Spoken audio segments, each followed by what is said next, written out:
Why Mercury matters. At first, the planet Mercury isn't much to look at. It has a surface only a mother could love, as desolate and empty as the moon and pock-marked with crater after crater.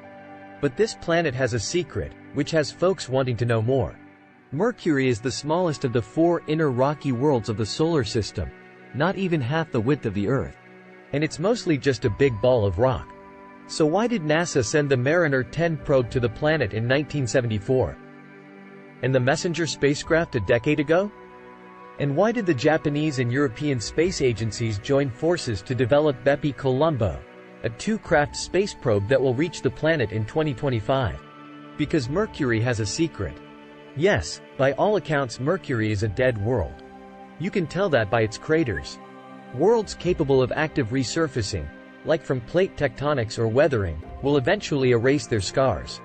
That's why you don't see a lot of craters on the surface of the Earth. But you do see them on Mercury. It hasn't been molten in a long time.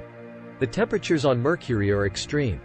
Because it's the closest planet to the Sun, it gets blasted on its daylight side, with temperatures reaching up to 800 degrees Fahrenheit.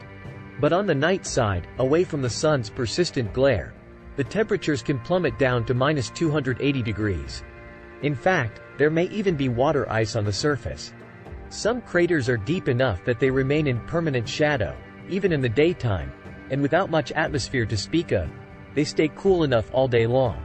But the real big mystery about Mercury is its magnetic field. It's incredibly weak, barely 1% the strength of the Earth's. But by all accounts, even that is an astounding feat, because Mercury isn't supposed to have a magnetic field at all. Planets generate magnetic fields in their cores.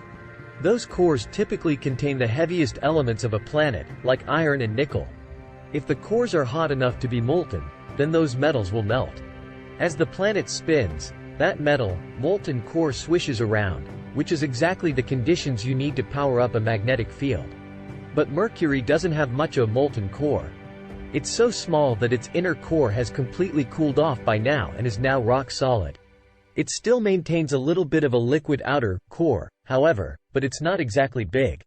And Mercury barely rotates. A single day on Mercury lasts over 58 Earth days. Before the Mariner 10 mission, astronomers and planetary geologists just assumed that Mercury could never get its act together to form a magnetic field. But there it was, staring them in the face.